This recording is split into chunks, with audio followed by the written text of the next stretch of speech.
kita bukannya fokus mencapai omset yang baik, optimal, malah kita fokus untuk bisa gimana cara kita bulan depan bayar utang. Gimana cara kita bulan depan bayar utang. Jadi hanya kita mindsetnya kita begitu aja gitu. Kerja keras hanya untuk bayar utang. Nah, itu dia. Kita tidak menikmati gitu hal-hal yang kayak begitu.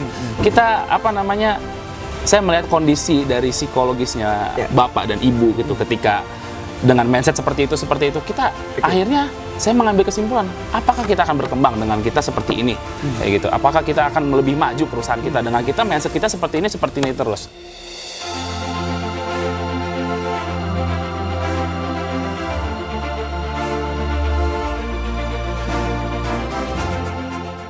Bismillahirrahmanirrahim. Assalamualaikum warahmatullahi wabarakatuh. Alhamdulillah, di kesempatan yang sangat luar biasa saya senang sekali. Kenapa? Karena hari ini kita hadir. Biasanya teman-teman tamu hadir ke kantor, tapi hari ini saya datang khusus ya di Panjang Jiwo. Di Panjang Jiwo ini memang ada suatu hal yang viral. Apa itu? Ada namanya Camp Cinema. Betul ya Mas Rais ya? Betul. Camp Cinema ini profilnya sangat luar biasa, sangat viral, dan kita akan ngobrol langsung dengan ownernya, dengan pemiliknya, dengan penggagasnya. Assalamualaikum warahmatullahi wabarakatuh Mas Rais. Waalaikumsalam warahmatullahi wabarakatuh. Alhamdulillah luar biasa. Alhamdulillah. Luar biasa. Alhamdulillah. Kegiatan sehari-hari apa Mas Rais? Saya kegiatan sehari-hari sekarang menjalani usaha ini di New Panjang Jiwo Resort, dan juga saya sedang menyelesaikan pendidikan saya. Oh, gitu. Masih kuliah juga? Masih kuliah juga, lagi menyelesaikan pendidikan pasca sarjana saya. Masya Allah, masih muda, usahanya sudah luar biasa. Alhamdulillah. Dan kita akan sebelum kita ngobrol-ngobrol kulik-kulik lebih lanjut, kita akan lihat profilnya dulu ya Mas ya. Kita akan lihat profilnya Mas Rais tentang Saung-Dolken dan Panjang Jiwo Resort. Inilah profilnya.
Demikianlah profil dari Mas Rais dengan usaha beliau.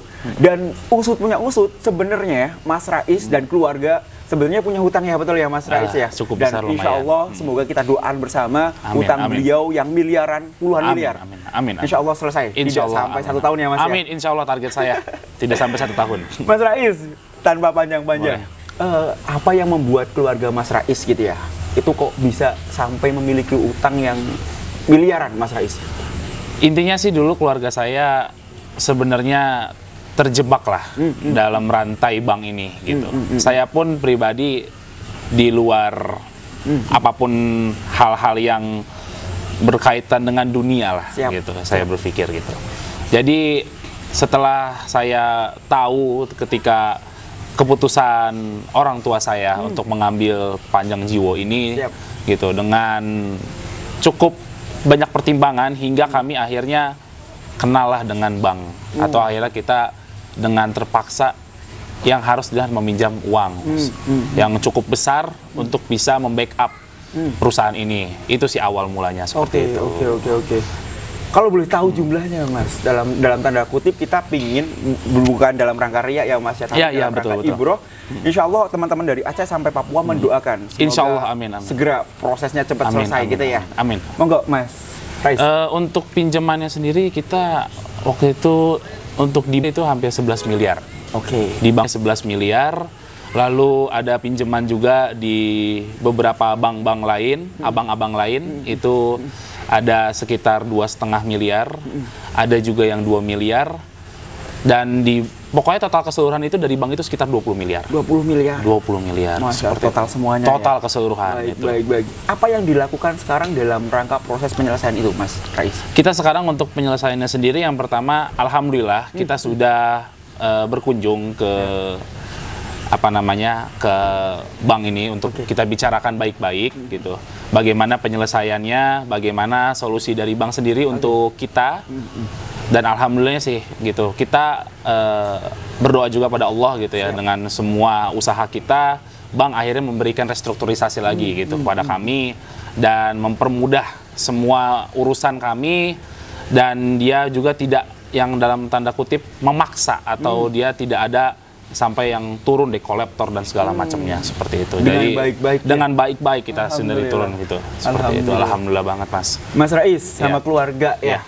Bagaimana sih sejarahnya Mas Rais sama keluarga bisa kenal dengan masyarakat tanpa riba, dengan MMC gitu ya? Gimana tuh Mas? Ini luar biasa sih, Masya Allah ya. Awalnya sih dari ibu saya. Itu dari ibu saya. Jadi ibu saya ini dari rekannya diajaklah untuk bergabung di masyarakat tanpa riba, kayak gitu. Jujur untuk orang tua saya, terutama ayah saya sendiri, bapak saya sendiri, itu orangnya yang terbilang cukup introvert, gitu. Dia cukup membatasi pergaulannya, gitu. Tapi alhamdulillahnya ini luar biasa sekali ya dengan masyarakat tanpa riba. Setelah kenal dengan masyarakat tanpa riba, akhirnya ibu mengenalkan bapak ke masyarakat tanpa riba, gitu. Alhamdulillah pikiran dan mindsetnya bapak lebih terbuka lagi dari situ, dan alhamdulillahnya bapak mengetahui gitu. Saya juga sering bilang sama bapak gitu tentang apa sih konsekuensi riba gitu. Bukan hanya di dunia, cuman bagaimana kita mempertanggungjawabkan nanti di akhirat. Kayak gitu masalah riba ini. Saya bicara dengan bapak, saya bicara dengan ibu gitu. Tolong kita jangan lagi kita berhubungan dengan bank. Kita jangan lagi berhubungan dengan bunga seperti itu. Akhirnya bapak bergabung dengan masyarakat tanpa riba, dan banyak banget hikmah dan pelajaran yang kita ambil, itu luar biasa banget. Masya Allah sekali itu. Kalau boleh disampaikan Mas, before afternya Mas, namanya punya utang ya Mas. Banyak hal gitu ya. Apalagi Mas Rais ini masih single. Beliau masih single gitu ya. Harus menanggung beban yang luar biasa kan gitu ya. Adakah kita tidak ngomong aib ya Mas ya, tapi dalam rangka ibrah lagi-lagi pembelajaran gitu ya. Pastinya ketika memiliki utang kan tertekan luar biasa, apalagi di kondisi pandemi yang luar biasa juga. Apa yang dialami oleh keluarga Mas Rais? Kami jujur selama menghadapi bank dari tahun 2015 gitu. Kita meminjam itu 2015 gitu. 2015 kita mulai kenal dengan bank ini.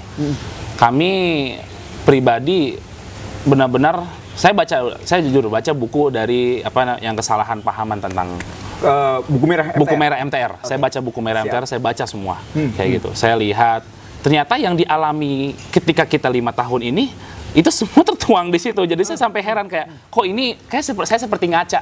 Gitu. Saya seperti berkaca pada buku ini gitu. Saya melihat kita bukannya fokus mengejar mencapai omset yang baik, optimal, malah kita fokus untuk bisa gimana cara kita bulan depan bayar utang. Gimana cara kita bulan depan bayar utang. Jadi hanya kita mindsetnya kita begitu aja gitu. Kerja keras hanya untuk bayar utang. Nah, itu dia.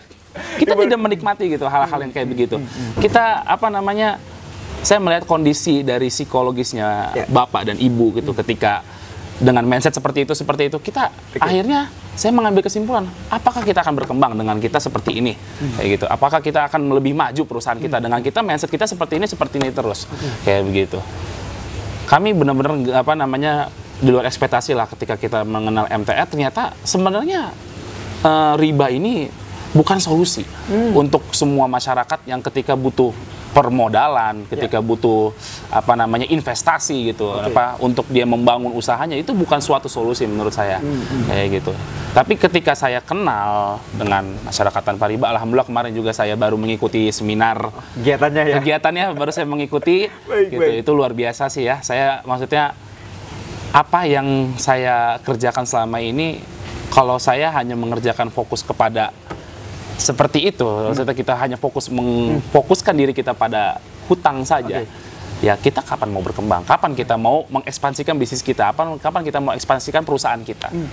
Hutang aja udah kita pikirin. Seperti itu. Baik. Setelah kemarin ikut acaranya apa? Setelah acara itu bisnis untung, bisnis berkah. Boleh dibagi apa sih yang didapat oleh Mas Rais ketika mengikuti kegiatan saya jujur itu apalagi membahas tentang ini ya, bagaimana orang yang dibalik kesuksesan saya gitu. Itu kan sempat dibahas kemarin. Siap. Itu berkat acara itu saya jujur, saya pertama kalinya saya mencium kaki ibu saya di situ. Itu luar biasa. Saya mencium kaki ibu saya pertama kali di situ. Saya benar-benar merasa diri saya ini bukan manusia yang sempurna. Di situ saya merasa hidup saya ini kadang saya hanya fokus bekerja sampai saya tidak tahu gitu arah tujuan hidup saya itu, mimpi saya itu kemana kayak gitu.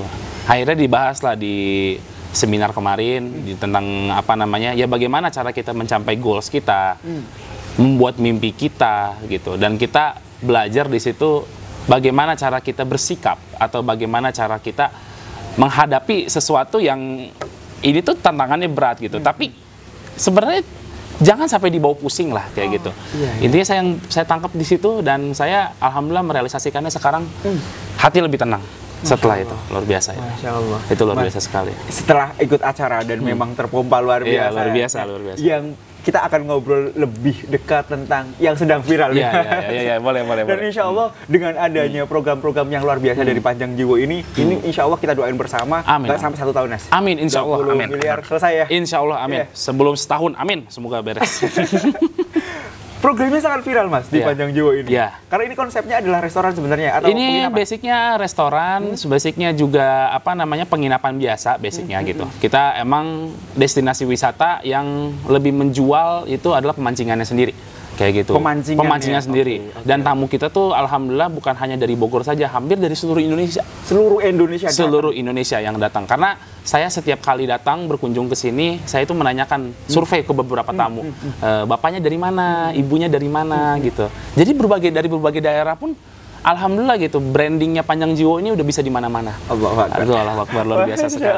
Gitu, Masya Allah. Iya. Dan kabarnya hari ini sampai 1000 mobil. Alhamdulillah. Itu luar biasa.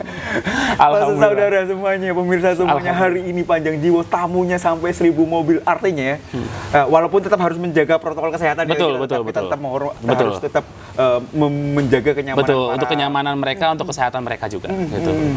Mas, berarti memang tidak terdampak sama sekali ya soal bisnisnya berarti ya dengan adanya untuk pemasukan income-nya? Untuk income-nya sini kita sempat mengalami penurunan lah, gitu. Penurunan yang cukup pesat gitu. Tapi kami mencoba bangkit, kami mencoba membuat konsep baru, kita mencoba membuat inovasi baru, kreativitas baru, apa yang bisa kita jual ketika kita di pandemi begini. Salah satunya yang saya launchingkan adalah camping cinema ini. Camping cinema, itu yang mau saya. Boleh. Apa yang menarik dari camping cinema, Mas? Kita lihat kalau bioskop sekarang ini kan masih banyak yang belum beroperasi, kayak gitu. Banyak orang-orang yang sudah merindukan suasana menonton, banyak yang merindukan suasana yang apa namanya ingin keluar rumah lah, sentak pasti semua orang kayak gitu. Kami membuat sebuah apa namanya terobosan baru gitu bagi mereka yang ingin nonton bioskop. Kita memberikan alam terbuka gitu dengan konsepnya camping kayak gitu. Jadi protokol kesehatan tetap protokol kesehatan dijaga. Itu paling nomor satu kayak gitu di saat kayak gini. Kami buat itu. Alhamdulillah antusiasnya luar biasa gitu, sangat luar biasa sekali sampai beberapa media ngeliput ke kami. Oke, apa sih ada media yang sudah meliput? Media yang sudah meliput, Tribun News sudah meliput, terus juga Kompas.com sudah meliput, Pojok 1 sudah meliput, dan alhamdulillahnya insya Allah besok diliput oleh Trans 7. Trans 7 besok? Insya Allah. Semangat. Kayak gitu. Alhamdulillah. Berarti memang, ini mungkin pertama kali di Bogor? Ini pertama di Bogor. Oke. Setelah saya survei ini pertama yang di Bogor. Yang pertama di Bogor. Antusias masyarakat itu apa sih Mas yang mereka? Mereka sampai di sosial media kami banyak yang bertanya, ini konsepnya apa ya? Kok ini apa namanya? Berapa harga tiketnya ya? Kok ini apa namanya? Sampai komen-komennya, ayo kita kesini yuk, ayo kita kesini yuk. Jadi akhirnya ketika kita membuat camping cinema ini bukan hanya untuk efek ke camping cinema aja, tapi ke semua segmen. Oke. Sampai akhirnya mereka datang makan doang di restoran, mereka mancing, mereka menginap di tempat kami kayak gitu. Jadi kita membuat paket, kita membuat event ini itu akhirnya membuat semua segmen kita terjual. Masya Allah. Jadi semua apa namanya? Semua area yang kita miliki itu berfungsi dan dalam arti produktif. Baik, berimbas dari satu berimbas sentuhan. dari satu event ini. Oke, satu sentuhan dan semuanya mendapatkan rezeki gitu ya. Alhamdulillah. Kabarnya sampai 3 bulan atau 4 bulan semua tiket habis ludes. Sudah full, sudah sold out semua. Sampai tanggal 31 sudah sold out. Sampai tanggal 31. Itu boleh tahu bocorannya harga tiketnya berapa? Harga tiketnya kita 65.000. 65.000. 65.000 sudah ikut dengan snack dengan tenda. Wih. Nah, kita kasih harga yang terbaik lah pokoknya gitu. Itu durasi film gitu bagaimana? Durasi filmnya kita rata-rata di 1 jam 45 menit, ada yang film 2 jam gitu. Tapi kita kita buka di Jumat Sabtu Minggu, itu kita start dari jam 7, cuman penayangan film kita mulai setengah 8. Setengah 8 malam gitu. Jadi kita setiap hari itu satu sesi. Satu sesi saja ya? Untuk sementara ini satu sesi. Hanya malam saja ya? Cuma ketika nanti antusiasme semakin besar, kita akan mempertimbangkan buka studio lain. Selain di tempat yang lain. Kita juga ada antusias, maksudnya kita lihat antusiasnya customer kita ternyata membludak, mungkin kita akan bikin 2 sesi, 3 sesi atau 4 sesi. Dan kabarnya akan membuat rencana yang sangat luar biasa. Pertama coming soon. Gitu. Kita nggak berani sampaikan dulu. Coming soon. Mudah-mudahan. Mas Rais ini luar biasa, idenya brilian, sangat luar biasa. Termasuk alhamdulillah dengan adanya camping cinema ini meningkatkan omset luar biasa di masa pandemi tadi saya sebutkan bahwasanya pelanggannya beliau yang hadir di tempat wisatanya beliau ada 1.000 mobil. Artinya kalau misalkan dikalikan satu mobil ada minimal 2 orang itu sudah 2.000. Alhamdulillah. Dan insya Allah beliau insya Allah sangat-sangat welcome untuk belajar untuk masyarakat Tanpa Riba. Teman-teman sekalian kalau mau mampir boleh kami tunggu sekali. Di mana, Mas? Ini alamatnya di Jalan Babakan Tumas nomor 9, yaitu lokasinya dekat dengan Sentul City. Itu 15 menit jaraknya. Keluar tol itu tinggal keluar tol Sentul Selatan. Siap, Mas. Boleh nggak sih Mas kita nanti ngobrol-ngobrol sedikit ke tempat studionya? Boleh banget. Saya ingin menunjukkan lah ke teman-teman juga kayak gitu. Siap. Teman-teman sekalian, Bapak Ibu sekalian, pemirsa masyarakat Tanpa Riba, bahwasannya semua resiko, semua musibah itu pasti ada hikmahnya. Betul. Termasuk tadi Mas Rais sebelumnya pernah cerita juga ke kita ngobrol dikit-dikit bahwasanya pandemi ini ternyata ada hikmah. Gitu ya Mas Rais ya? Betul, sangat ada hikmah. Salah satunya apa Mas tadi yang disampaikan Mas? Salah satunya alhamdulillahnya kita kenal dengan masyarakat Tanpa Riba yang pertama gitu. Yang kedua, akhirnya kan dengan kondisi seperti ini kita menganalogikannya gini. Bank pun kan melihat kondisi perusahaan-perusahaan kayak gitu. Kesanggupan mereka bagaimana gitu kan. Alhamdulillah di pandemi ini kita akhirnya selama 6 bulan ini sudah tidak membayar bunga. Kayak gitu. Hanya kita masih membayar pokok, cuman tetap kita berkomitmen untuk melunaskan, tetap harus kita lunas bagaimanapun caranya. Kayak gitu. Itu hikmahnya sih. Saya sangat kayak bersyukur gitu ya. Walaupun ada sisi negatif, ada sisi positif pasti di balik semua pandemi ini gitu. Tetapi kami menghadapinya ini ya bagaimanapun survive gitu. Kita harus survive gitu. Dan yang kedua, kita bukan hanya diam gitu, tapi kita juga berpikir apa yang harus kita ambil tindakan kayak gitu.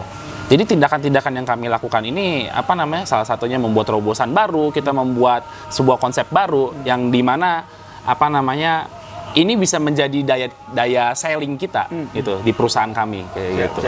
Ya, makanya hikmahnya ini ya luar biasa sih, maksudnya kita sampai alhamdulillahnya kita yang membayar cicilan, kalau saya bilang itu hampir 400 juta satu bulan. Satu bulan per bulan 400 juta kita membayarnya semua 400 juta gitu. Dan alhamdulillahnya kita tertunda semua gitu karena pandemi. Kita kenal pun masyarakat tanpa riba gitu. Ya kita mencoba mengikuti step by stepnya untuk kita bernegosiasi. Alhamdulillah kita sudah berhenti untuk membayar bunga. Alhamdulillah seperti itu. Menurut Mas Rais sendiri, sebelum kita ngobrol-ngobrol jalan-jalan ya, menurut Mas Rais, kacamata Mas Rais dan keluarga, masyarakat tanpa riba itu seperti apa sih, Mas? Apa? Karena kan banyak orang juga yang pengen tahu sih MTR itu apa sih, banyak yang bilang masyarakat tanpa riba. Iya. Banyak beberapa teman saya yang bilang MTR itu apa sih gitu. MTR itu seperti apa sih gitu. Maksudnya mereka menjual konsep apa sih ke peserta-pesertanya gitu.